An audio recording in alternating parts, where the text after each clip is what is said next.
So really just to kind of get things started, I wanted to introduce a couple of themes from previous conversation that we had. The last time this grouping met was actually in March, which was a very long time ago. And similar kinds of conversations took place at that point in time. And what we wanted to do was just kind of see if those are still the issues that are the most critical for you at this point in time, and what might have changed, how those issues are impacting the communities that you're working with, and as I said, how we move forward for those in the coming year. So can everybody see the screen okay? Yep. Yeah. Yeah. Okay, that's great. Thank you. So just sort of to get us started, really. Today's session is very much about a space to reflect on the issues that are ongoing, the challenges that are being experienced by diverse communities that we work with, across several countries and beyond, but also thinking about what some of the associated responses have been from practitioners and organisations who are working in community development to those issues and challenges. So sharing some of those examples of practice, and then also thinking about the year to come as well. And at the March meeting, we did agree that this grouping, those who were present, indicated that they would be very keen for this group to meet on a bit more of a regular basis. For a variety of reasons, this is the first meeting, as I said, since March. But from 2026 onwards, we do plan to facilitate these workshops for the European members on a more regular basis. So, as I said, if you've just joined us and come into the call now, if you'd like to put your name, your country and where you're calling in from, and your role, what activity you're involved in, or the organisation that you maybe work with, into the chat, that would be great. For those of you who may be joining us, who this may be one of the first times that you've joined one of these calls, just to sort of give you a little bit of background to IACD, because we're very conscious that all of our events are advertised publicly, and we do have people joining who might not be members of IACD. This is an opportunity to find out a little bit more about the organisation. So IACD is the International Association for Community Development. We are an international global network for community development practitioners, and for others who are involved in community development practice, perhaps people working in other social disciplines, but who are using a community development approach or methods in an aspect of work. As an organisation and collectively as a group of practitioners, we're committed to promoting participative democracy, sustainable development, the promotion of human rights, economic and social opportunity, equality, and social justice. And those are underlined because they are also the values that underpin community development practice. And we do that through the organisation, the education, and the empowerment of people within their communities, collectively, and whether those are communities of locality or geography, identity or interest, or whether they're communities in urban or rural settings. And obviously in terms of some initiatives that might span a multitude of those as well. So what we have to kick off with is a Zoom poll that we'd like you to complete. And the question that you will see is, what are the four most significant, what are the four most significant issues affecting communities that you work with? In order to share that Zoom poll, I need to stop screen sharing. So I'm going to do that now. And I'm going to launch the Zoom poll. So there's quite a few categories there. Several of these relate to the issues that were shared in our March meeting.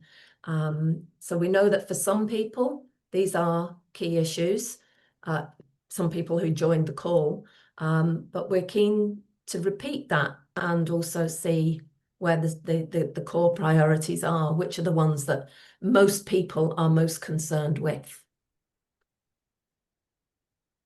Okay, so what we can see here then, that for those of us who are present today, the key issues for the communities that you're working with in order of response there are poverty and social exclusion, structural racism and discrimination, gender-based discrimination, violence or coercion, and it's a tie then between access or lack of access to affordable housing, possibly also homelessness, and environmental inequalities and climate risks. So I don't suppose really that's going to come as much of a surprise to anybody, but has anybody got any observations around those responses before we go any further? Anything you'd like to say or reflect on in relation to that? I just wanted to say, Anna, that I think the trouble with, I wanted to collect sort of all of them. Yeah. And I think for me, as community development, we did create the idea of sustainable communities and the Egan wheel, whichever ways we did it. And I think, you know, all these issues are joint and together, and our role as community development, I think, is to show people that they're interlinked. So anyway, that's just my observation on it. I think you're absolutely right about that, Helena. I mean, none of these issues exist in isolation for people, and they all contribute often to multiple disadvantage then as well. I'm not quite sure, because I had the survey up in front of me, whose hand might have gone up first. So Gary, I'll come to you, and then Bob, and then I think maybe Anastasia, you were indicating. Yeah, I can't see the button at all here. Okay, Gary, would you like to come in? Well, I take structural racism and also the rise of right-wing extremism, which we're seeing, I think, across Europe as a whole. You know, you've seen the growth of Marie Le Pen's party in France. We've seen AFD in Germany. We've just seen the losses in Denmark, and in Britain we have the growth of the Reform Party. And I think the problem is that if that is allowed to continue, then the other issues are going to be growing too. For example, in Britain, the Reform Party, so-called, they don't really have a manifesto. I mean, most of them can't think straight, but so far as they have any clear policies, they're going to lead to huge cuts in welfare. They're going to huge cuts in affordable housing, total control on asylum seeking and so on, and the rundown of the National Health Service, which will be privatized. So in a sense, the most urgent problems, I think, are the problems of racism at structural and individual level, because all the other things will follow in their wake. Thanks. Thank you, Gary. We'll just take the other comments and then can I just respond a little bit to that, Anna, as well, though? It's Jean here. And just to say, Gary, I think you're absolutely right. And also what we're seeing with the rise in the UK is that the UK government responding to reforms anti-migration drive within UK policy, and that is a knee-jerk response to the rise of the right wing, I think. And so we're seeing that at kind of government level as well, in terms of it being really, really problematic with the impact of it, I think. Okay, thanks, Jean. Bob? Yeah, good. Just sort of continuing the theme, but trying to get underneath it. You know, what we're seeing globally is the impact of neoliberalism in sort of a fundamental way affecting the culture of government. We're seeing authoritarianism, centralization, regulation, essentially an undermining of democracy and an exclusion of people from process, being absolutely fundamental in the work we do, which is largely amongst disabled people. And it feels to me that it's that culture that underpins all the other things we're talking about. And if we can't find alternatives to a sort of Friedman Hayek approach to how governments operate, then, and if we're not addressing that, we're not going to go very far. Okay, thanks, Bob. I think there's a fair level of concurrence across the comments here, which is again not in the least bit surprising, but recognizing that these issues are all interwoven with each other, and they're underpinned by an underpinning ideology, really, and that's the significant challenge for everybody and the communities that we're working with. Anastasia, and then Sonia, I can see you have your hand up, and then we'll maybe move on to the next part of the discussion. Yeah, I agree with the comments that were made so far, but to be quite honest, I don't think it's possible to sort of draw big boundary lines and make priorities between the things you're talking about, because there's quite a large intersection between them. In fact, I think for anyone involved in community work at any level to make those sorts of priorities, for example, if you put poverty first and you're only concerned about a particular type of poverty for people who are citizens rather than residents and who don't experience racism, then you're on a hiding to nothing, you know. So I think really we don't have the luxury of doing that, and we do need to work in an intersectional way across these. But there are issues, which Gary rightly pointed out, that come up in a very explicit way, and racism, and at the moment, the way it's reflected in the far right propaganda, you know, is one of them. In particular, I'd be interested to hear what people are doing about any of these, though, because I think we can easily become armchair analysts on these occasions. And I'd be very interested to know what people are doing. But I have to say, having said that I probably won't be able to stay around to listen to that, because at least two of us here are going to have to go to another meeting. But well done to have another European gathering of this nature, Anna and Jessica. And I think it's a useful space for us to keep going with. Okay, thank you, Anastasia. And Sonia. Actually, I'm Maria, using colleagues' computer. I don't know if you can see me. I'm from North Macedonia. And you're very welcome. Thank you for joining. I wanted to just to hear what's going on from EU part of the world. I put polarization and far-right influence as kind of root cause of everything that's been going wrong in all other issues or categories, because I always have this problem when we have intertwined, as you all said, issues. I usually try to find one that influence every other in both ways.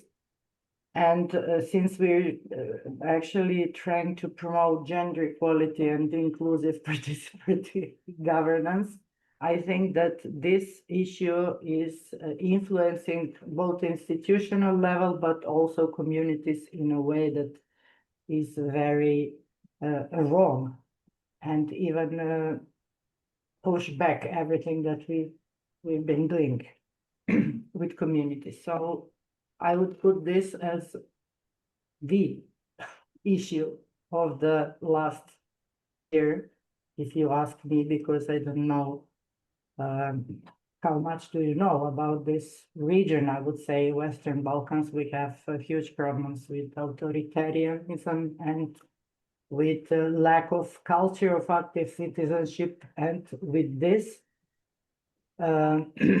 narratives, it's getting even worse, especially for women and especially for groups that are not considered people. Let's put it this way. So I really think that this is something that influences every other categories, both economic access to services, to everything, because of the way of governing institutions that these guys are practicing or influencing, and have extremely strong influence. This is what I want to say.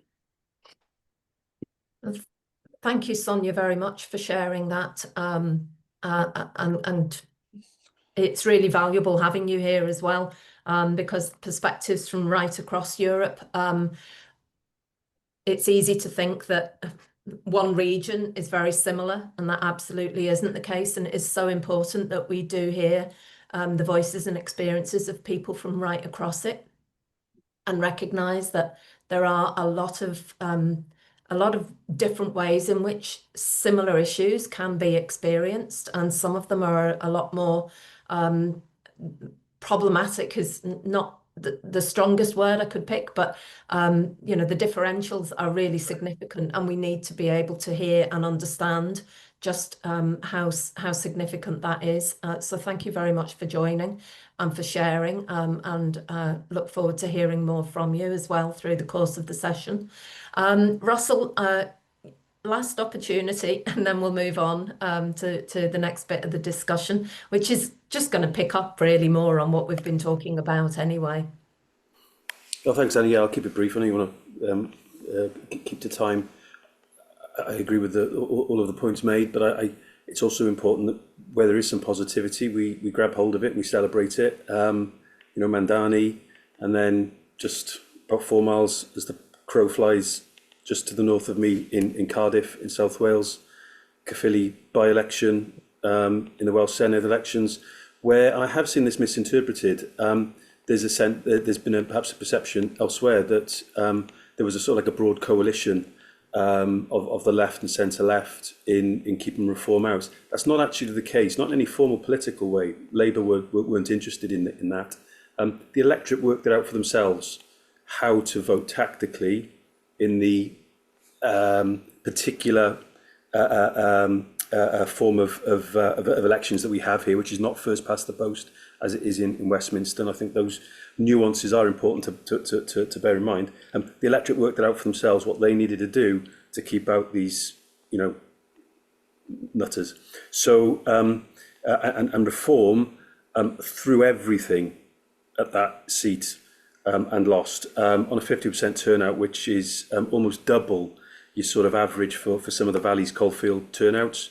So yes, I agree with the broader thrust of things, but let's celebrate those little victories when we get them. Otherwise, it can be all doom and gloom, and there's enough of that in the world.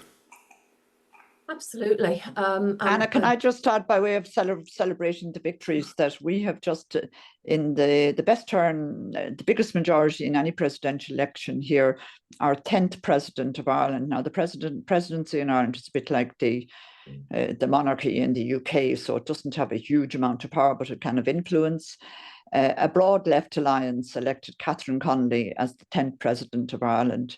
She's very clear and quite explicitly left-wing, and our hope is that that broad left alliance can now hold together for the number of by-elections that will follow. So it certainly is a victory, so, and well worth recording. She sounds great. Yeah. Yeah, and having spent most of last week in England as well, with Kira and Anastasia for part of that time in London with international representatives from and the International Federation of Settlement Houses, several of whom were from New York. It was very positive to hear their perspectives on Mamdani's election as well, and the positiveness and also the hope that is being imbued into that, which is an uphill battle in the US, and certainly listening to some of the experiences and concerns and fears that were being expressed. It is considerably sobering, but there are, Russell, as you've reminded us, there are some positives, and apart from celebrating them, we also need to keep talking about them so that people realise that these are the positive directions for us to be moving in, and why as well.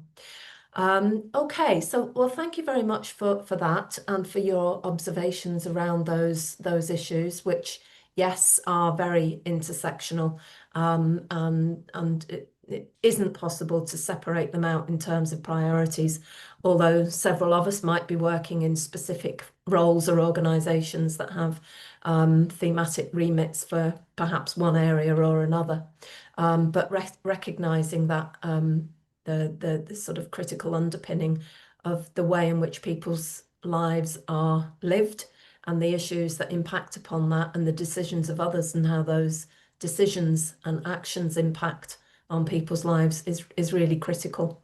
So what we wanted to do now then was really just to kind of go back to the conversation in March a little bit, because that was a very rich discussion, and in some respects quite similar to this one. But this is also about looking forward to, and I mean looking forward with our eyes as opposed to necessarily with excitement, 2026, and how we as a group of people from across Europe and beyond can perhaps come together and focus on some of these issues and what we would want that to look like.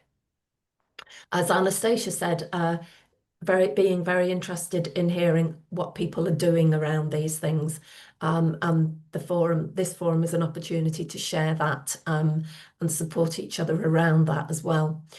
So I'm going to screen share again, but hand over to Jean, who's going to just remind us a little bit of the discussion from March. Hi everyone. So it's just very briefly to highlight where we got to in the last meeting, which was in March. And as Anna had said, we, I guess not surprisingly, discussed a lot of similar issues that we're already touching on today. And again, as Anna has highlighted, as you firstly suggested, Anastasia, today's session is very much about moving to looking at what are we doing about this, and how we can share what we're doing about it. But you can see on the screen the issues that were, or the areas that were identified that we are grappling with, I think, around community development, were kind of highlighted as political and economic instability and the impact of that. Now, granted, the focus was around kind of political and impact on our work, but it's not surprising that would be highlighted. Again, as today, the rise of the far right and the impact of that, the impact in terms of austerity, funding cuts on practice, on service provision, where we are in terms of community and social tensions or social cohesions, because although we highlighted all of these challenges, as we've already recognised today, there are also always positive aspects and positive work that community development is foregrounding through these issues that we're working with. So I'm not going to go through all of them. There were some of what we wanted to reflect on was the impact on those of us involved in community development and in whatever area, and how we are managing to grapple with those issues. What was highlighted in March is noted here as in terms of the precarious work environment, the impact in terms of burnout and stress, and just kind of really too much to deal with, I think. What is potentially always a challenge for us in the kind of neoliberal drive, really, which is the kind of the individualization and the shift to crisis intervention. And I think what's for us to grapple with is how we're constantly kind of navigating that and pushing back with that and remaining with the kind of democratic process and community development as political process. Concerns about engagement becoming tokenistic and fostering levels of mistrust. But again, discussions around how we grapple with that. And I think on that, and I'll pass back to you as we move forward to some of the work that IACD's been doing over the year to try and respond to some of that, but also impact for change around some of these issues before we also move to groups where we'll discuss them together and how we've all been grappling with those across Europe and beyond, really. Okay, thank you, Jean. So as I said, I mean, a key part of this session is actually trying to create the space for us to think about, yeah, we're acknowledging these issues. We know that they exist. We know that they are becoming increasingly challenging and entrenched for many of the communities that we work with. And there is also a lot of work that practitioners and organisations are doing around these issues. Yeah, exactly. Yeah, and we want to create the opportunity to do both, to acknowledge the issues, but also to look at how practice is responding, and share that amongst this network and wider. And as an international networking organisation, that is very much part of our role. IACD's sort of twin strategic priorities are actually to advocate for the discipline of community development with that clear understanding of purpose, the values and the methods that are associated with that practice, and to champion that in a way that is about promoting community participation, people's involvement in and groups' involvement in decision making around issues that affect them, around community empowerment, enabling that engagement and that involvement in decision making and shaping responses that are needed, but also demonstrating solidarity and supporting agency and collective agency as well. And then the other priority is around, as an organisation, how we support and engage those who are our members, you and others, through networking, practice exchange, and other, sort of practice and professional development opportunities. So those two areas combined are our purpose. And what we want to make sure is that what we do in 2026 and onwards clearly and articulately responds to the issues that we're talking about today. So that, in a sense, I suppose, is partly what we would like to create the space for some discussion around for the rest of the afternoon. Looking towards 2026, from our point of view, we do have a programme of work, which is a fairly consistent programme of work. These could be abstract activities that we do, or they could link very clearly with the issues that people are working around, that communities are experiencing, and they need to, really, hence this discussion. So as many of you will know, we produce a publication called Practice Insights that is about practitioners sharing insights into their practice around key issues with communities. We do involve ourselves where it's appropriate in some areas of policy and in the development of publications. We facilitate a global researchers forum and a community development educators forum. What are these issues saying in relation to the teaching of community development? How can we share what those practice issues are around education for community development? What are some of the key areas that people are engaged in research around? What do we want to hear about in terms of the research that people are engaging in with communities around these issues, and how communities involved in those processes? Networking everyone together to share practice around these, promoting the discipline, using the international standards to support that in a shared understanding of community development globally. And how do we do that in a way that's meaningful? And these webinars and events and forums at regional and international level. So we're really interested to hear your thoughts and views around these things, how we link up the key issues with IACD's role and remit from next year, the beginning of next year onwards. And as all of you probably are aware, in July, we have the World Community Development Conference in Glasgow, 3 days of international visitors, practitioners coming together. The theme of that is about community development in a chaotic world. What are the challenges? What is the change that we want to see, that we're arguing and articulating?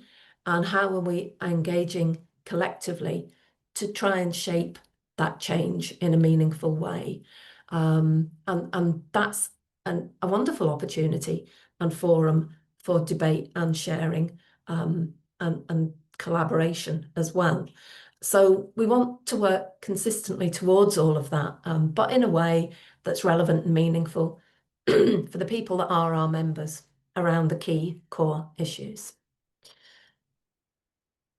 So what we'd like to invite you to do now is in smaller group discussions, just to facilitate the ease of that, to think about the year that's coming to a close. How have you been responding? We know what the issues are. We've explored those. How have you been responding in your work with the communities that you work with? What for you are the core things that we need to focus on moving forward next year? And how do you feel IACD could respond in a way that would be beneficial for you and the communities that you work with, but particularly for you as our members? We've created a little smart survey form. So in your discussion groups, if you would, even if one of you would open that link and make some notes into it, that would be great. That's the way it goes with breakout rooms, isn't it? No, it really Yeah, does.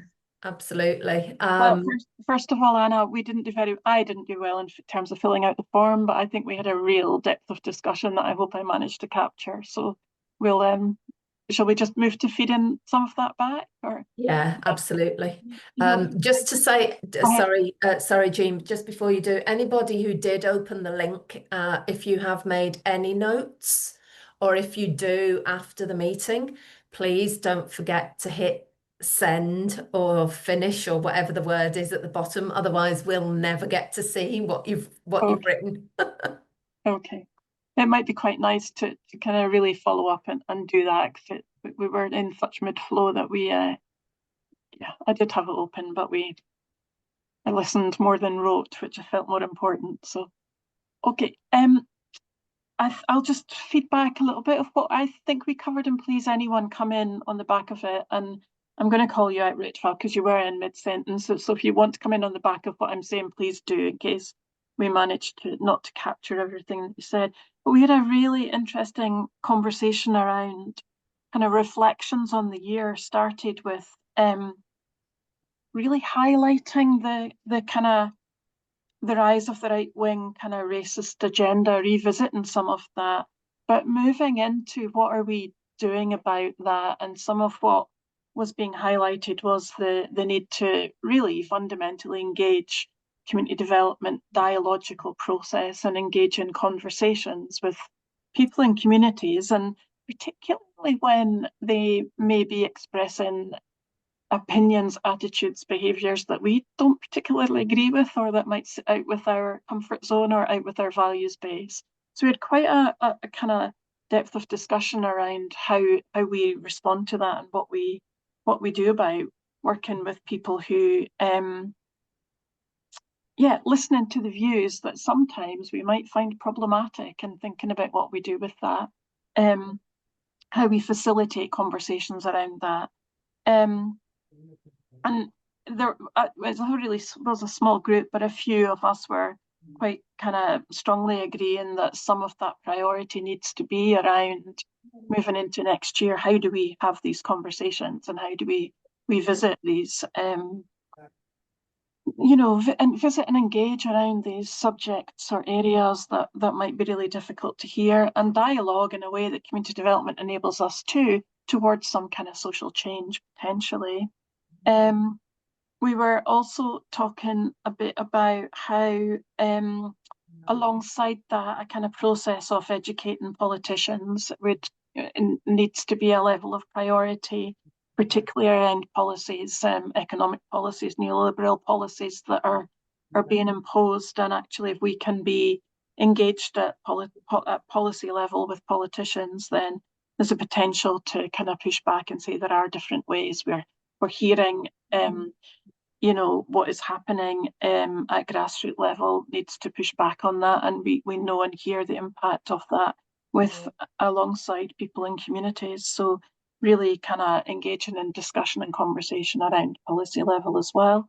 That also led us to thinking about how we can use community development process around conflict resolution, and the work around that Ritva in particular was talking about, how we can be working with communities around conflict resolution and mediation skills, where conversations can, you know, can facilitate, you know, can really hear people who are generally ignored, and we can be highlighting what needs to change there, and again impact back. So there's quite a lot of conversation around what are the real difficult kind of sticky issues or really difficult issues that we're kind of hearing and thinking about, like the rise of the far right.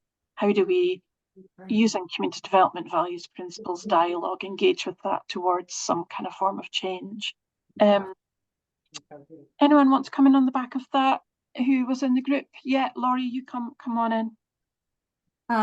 I'll just quickly mention, we also talked about, I had done a video for a researchers forum for IACD a couple of years ago around engaging diverse stakeholders with Emmanuel from Ghana. And one of the things we talked about then was some research I was doing for my PhD around meditative inquiry and engaging diverse stakeholders, and also mentioning compassionate listening. And then I put some of that in the document, but also I want to mention a leader in this, engaging with people who do not necessarily agree with you, but also noting Sinead's comment that when people are doing harm with their language or actions, that needs to be addressed in some way, that we don't just ignore that or let people off the hook, I guess.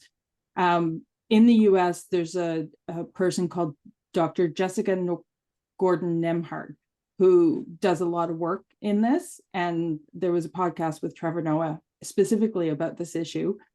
I also think this, just hearing this implies a deeper level of learning that maybe the IACD needs to focus on. As someone on the Publications and Professional Development Committee, a more reflexive form of learning versus reflective, and that is more about the systems, the whole, rather than technical skills that, you know, are more frontline skills or day-to-day skills, but also just an observation to do that kind of work with politicians and people who have power within systems to change systems also means we need to be independent in terms of funding. So thinking about how we create agency and support agency in communities that are marginalized, but also for us to be able to speak honestly, openly, directly about you know, what we see is going on, and to be in solidarity with marginalized communities, I think is we need to think about how we are funded, you know, to be able to have that independence, to be able to do that kind of deeper work. I think the final comment I would want to say in terms of what came from our group, I mean, definitely the thread was about conversations for challenge and change, not just hearing. And I think that's really important to note, but also that there were some kind of, you know, feedback in terms of what's happening in South Africa around practice almost being pushed to doing for and service provision, and kind of just revisiting some of that as well. So really thinking about that. But I'm conscious, Anna, of time, and so I think we need to move to your group. Would you like to, someone from your group like to come in? Yeah, absolutely. That might be me, it might be somebody else, but I just noticed Bob has his hand up from Oh, your sorry, group as Bob. well. Okay. Very patiently sitting, I'm waving. so sorry, Bob. I never saw that. No worries. If you're having to think about Right. what you're having to say, for crying out loud. No, I just wanted to reinforce where we left River, basically. Yeah. Yeah. You know, the political process seems to me predominantly to be about system conditions. And you know, if we take our learning from occupational psychology and the rest of it, then Bill Deeming, John Seddon, Bennis, those people have all told us, you know, you can write as many bloody reports as you like. You can have as many campaigns as you like. That doesn't change policy. What changes policy is when we take politicians on a normative journey and they come with us and study. So, you know, one of the things we can do as an international organization is encourage politicians to actually come and get normative experience of the things that we want them to learn. The other side of it that I wanted just to reinforce from what I said during our group was, you know, in practice on the ground, people are actually dealing with this stuff when they're helping, when the job is essentially about enabling communities to have more agency, for citizens to have more agencies and so forth. You know, we're actually having those conversations all the time, and to believe that we're not is actually inaccurate. Those conversations are happening, and we're seeing change. We're seeing people actually taking on different views. We're seeing people who arrive in a situation with racist views who, having got real experience of other cultures and other people and doing stuff together, actually change. So, you know, we seem to spend so much time almost making the problems academic rather than practical. And I think we've got to put much more effort into doing things together and learning skills about how to practice. Thanks, Bob. And I think what we also did discuss was how that is actually our bread and butter as community development, isn't it? The conversation, the dialogue in action, and actually really, really important that if we are highlighting problems for some, we are absolutely engaging with that at community level as a day-to-day level. So thank you for coming in on that. Anyone, I hope I'm not missing anyone else. We'll come back to you, Anna. Thanks for that, Bob. Okay, thank you. Would anybody else from the group like to give a sense of what we discussed?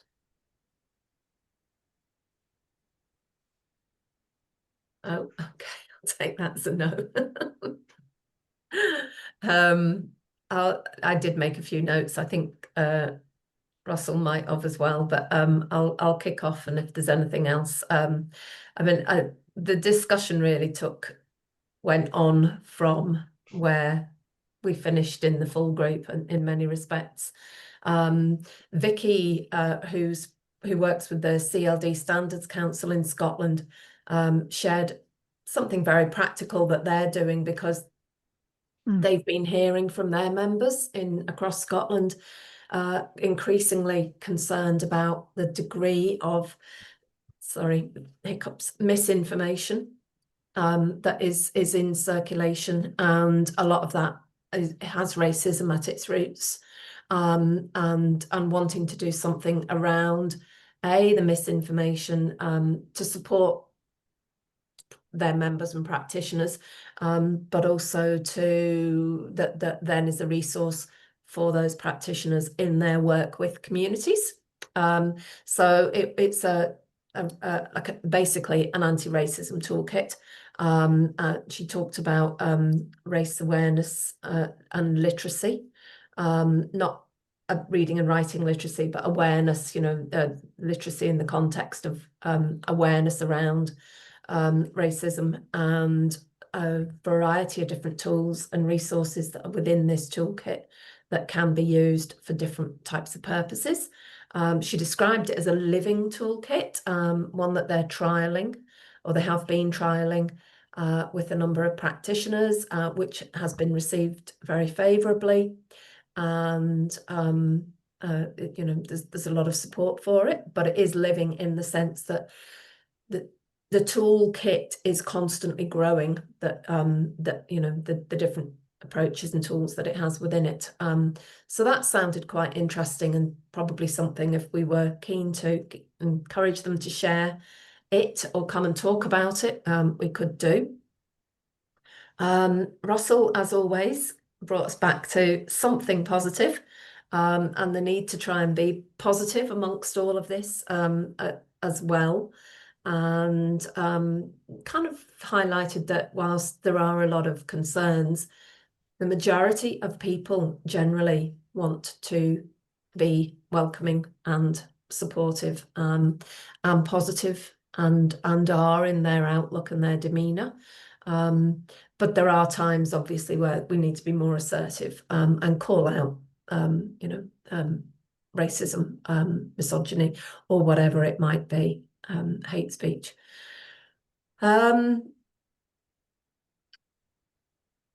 We did also talk a little bit, or Vicky talked a bit about recognising the need for safe spaces sometimes for people to be able to just have open, frank conversations and explore something. And through that exploration, there's an opportunity then for shifting ideas and changing narratives.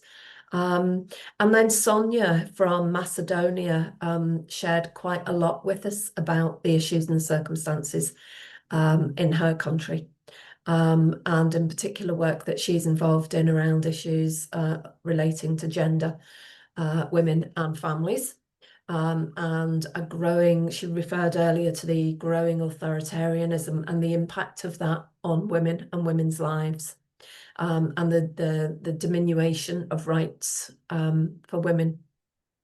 That is very, very worrying, and more so because the systems and the structures that are not democratic in any meaningful way, and therefore trying to influence around that is very difficult, because you are up against that authoritarianism right from the start. So she talked quite a bit about that. She did say that they had developed a platform.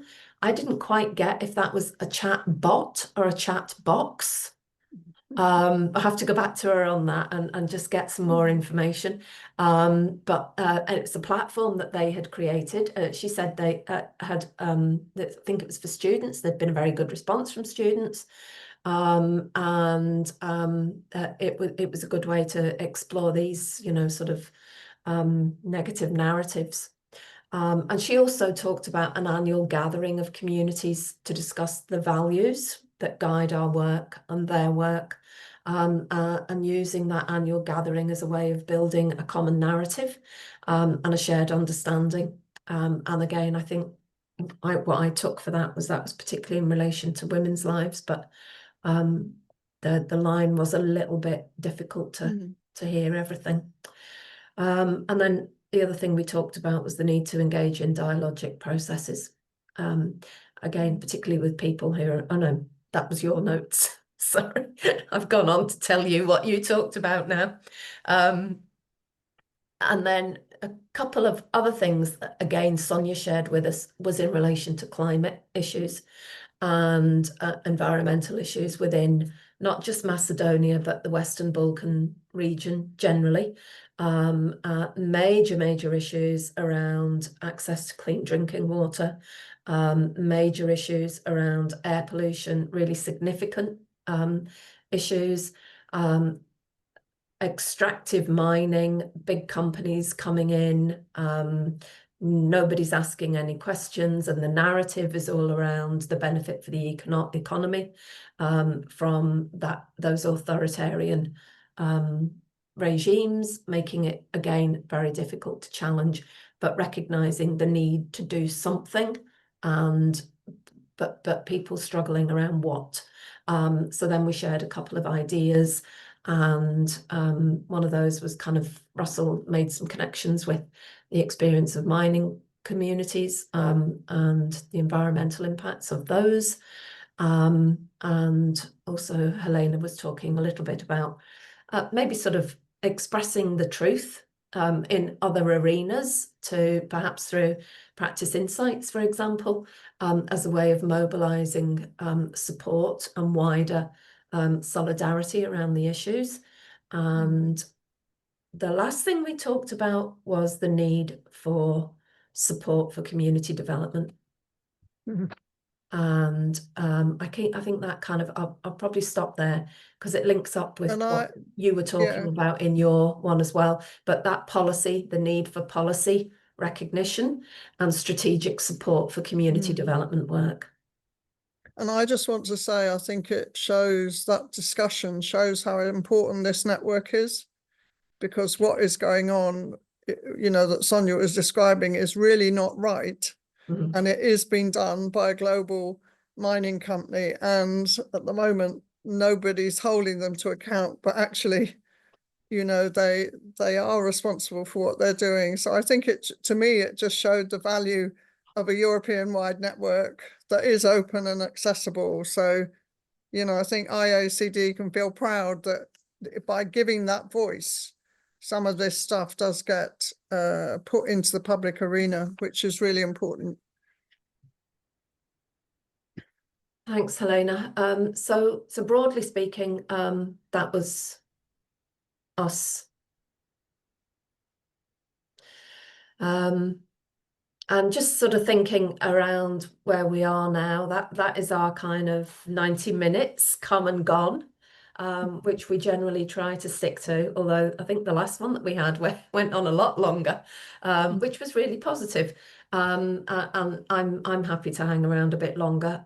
But what we wanted to do really, I suppose, to try and sort of wrap things up from this is to say, yes, we will. I mean, we do record them, we do an edit, and they go onto our website.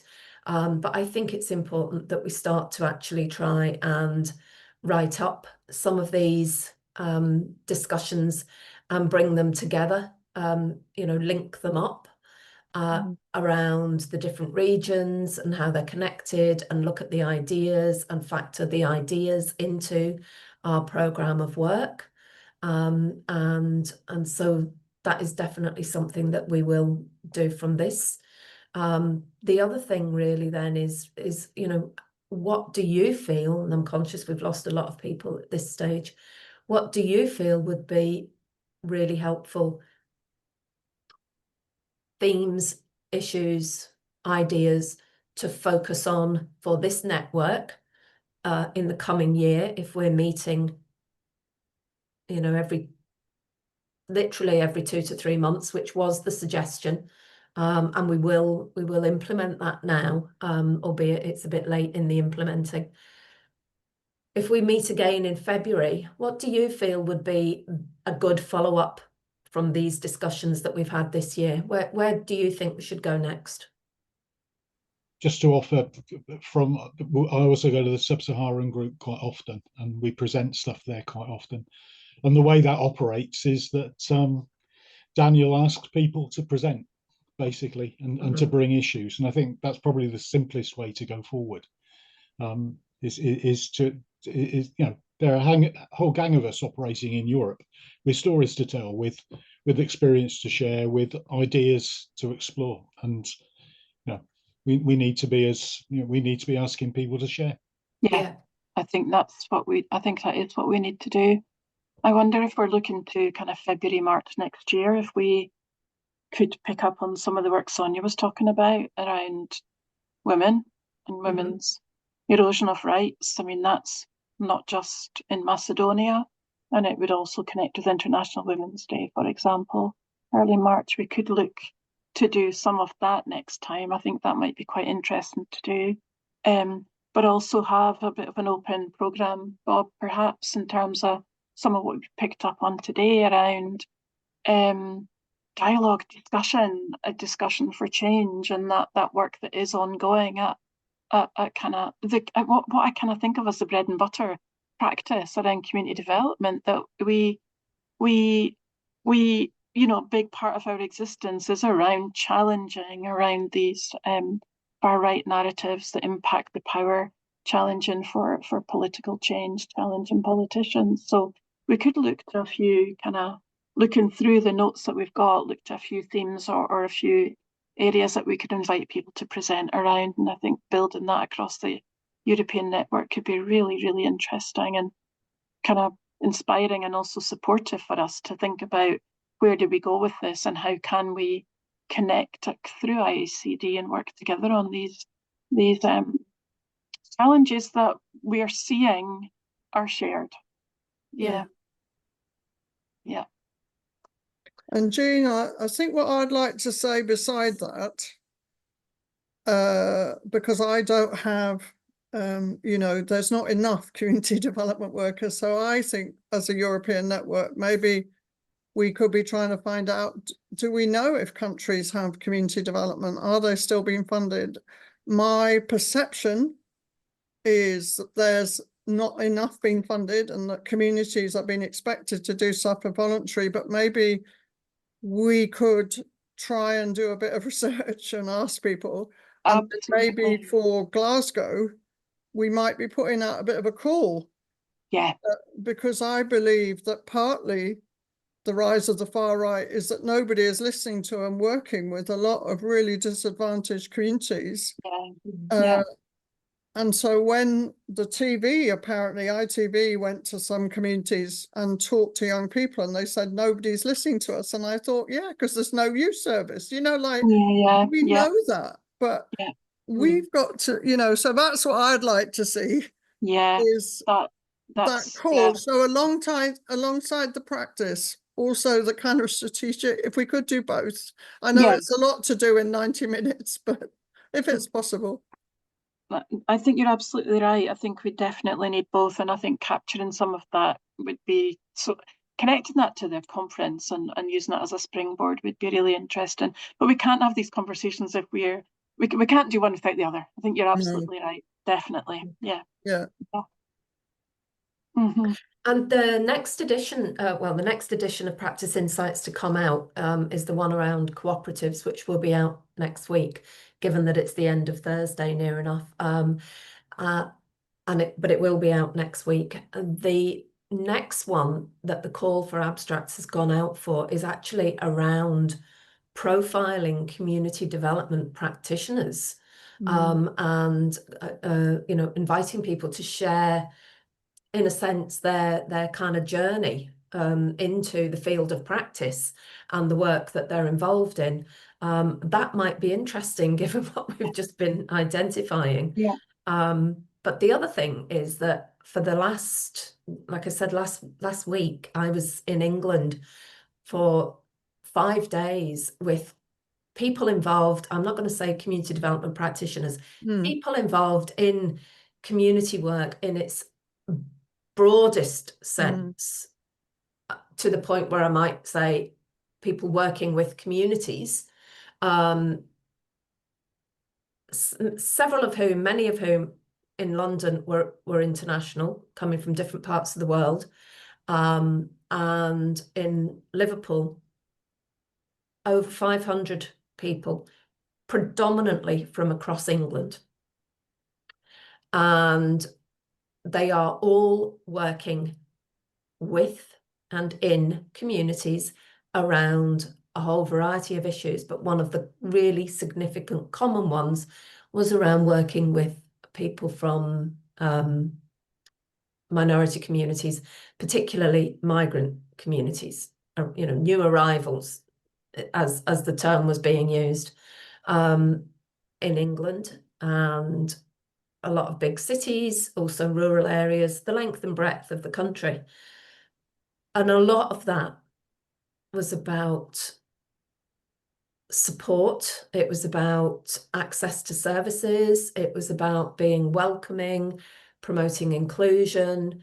But what I didn't hear that I would have expected a few years ago when I was in England was the critical analysis around the issues that people were experiencing and why.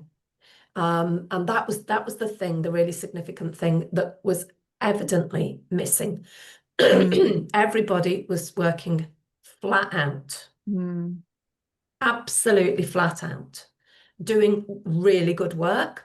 But they actually, often I was asking questions about how are you connecting up with what you're doing and other groups or organizations that are involved in similar work.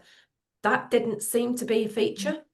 and the linking with policy wasn't a feature, and shifting that sort of stuff. I'm really struggling around the rise of the far right and the dominant narratives that are increasingly becoming prevalent. And people were exceptionally concerned about all of that, really were. But what my point is, there were a lot of people at one event who are all working in communities, and that sort of pedagogic shift has moved. It seems to be in a different place, but that point about the networking, the connection, the sharing of learning and practice, and actually the solidarity bit, how are people working collegially together around these issues, bringing the voices collectively, didn't seem to me to be an explicit feature of the work. Please correct me if I'm wrong, or that is all happening. I just wasn't in amongst a group of people where it was. But that was my perception. I think in my local community, Anna, the groups that are doing that work that we're part of, in a local sense, are actually doing advocacy most of the time. It's not political. It's not. It is about just supporting people to survive in a very real sense. And I'd sort of quote Alad in terms of where I think the system since the 80s has collapsed is because government used to be about being supplementary and complementary to those things that people do for each other. And now what we've got is government which basically seeks to provide to fund services for the excluded or for the exception, rather than to create a community and a society where we look after each other and we're supported to look after each other. And that seems to me an absolutely fundamental issue. It's certainly the fundamental issue that Lives Through Friends works with every day. I think it highlights, it reinforces exactly what we've been saying and talking about in terms of the need for real kind of bread and butter community development dialogue discussion, and what we're about to be at the core, at the forefront of all of this, and to educate around it.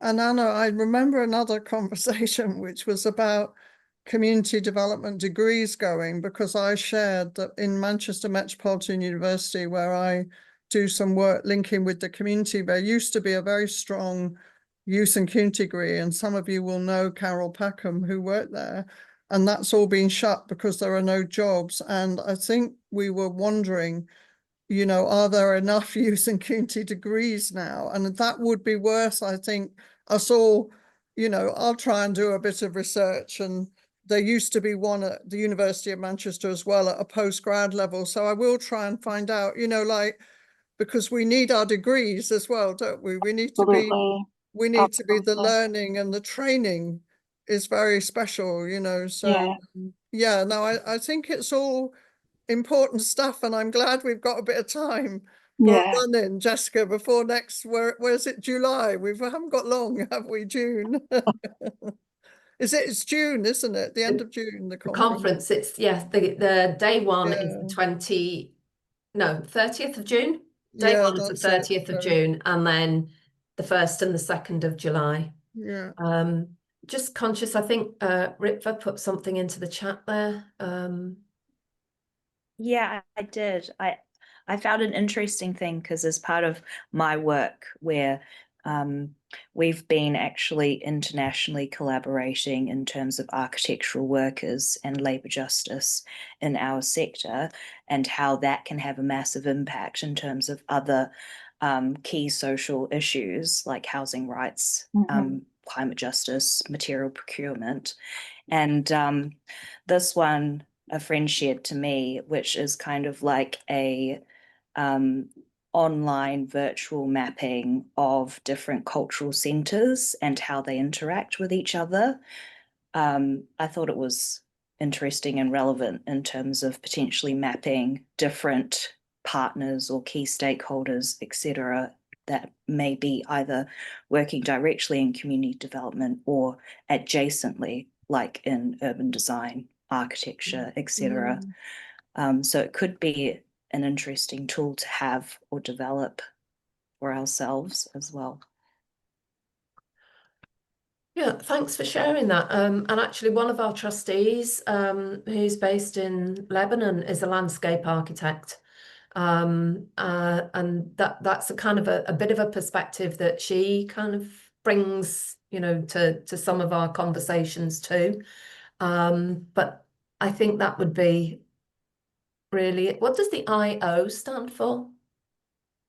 I think it's the like digital platform that the actual tool, it's kind of like a tool that it's linked to online. I wondered if it was a country. I couldn't figure out where it might be. I don't think it is, no. Yeah. Okay, fair enough. Yeah, thank you for sharing that as well. And I think you're right, Laurie, I'm just noticing yours now. You know, we have regional meetings. Thanks for joining, Bob. Great to see you as always, and see you, if not before, in the new year. Yeah, certainly will. And just a reminder that we're running our annual Summer Institute to coincide, and we're going to offer free places to people coming from particularly sub-Saharan Africa and places like that, if they want to come over to Dublin afterwards and spend time in amongst a community of people that are trying to work these issues through in respect to disabled people. Do share the information with us, and we'll get it out in the bulletin as well. It will be. The stuff is being finalised, and when the Eventbrite stuff is there, and it already quotes that in the draft that it's in, but it's yeah, we'll be ready. Okay, that'll be out early. That should be out before Christmas, but probably for circulation in the new year. Okay, thanks, Bob. Take care. Take care. Bye. Laurie, I can see you need to go as well. Bye, but Laurie, yeah. Sorry, Anna, I need to go to. Yeah, no, that's fine. We're beyond our time. So thank you all for joining. We'll leave it there. But, lovely. Thank you so much. Thank you. We'll be in touch and Thanks, see you all everyone. soon. Take care.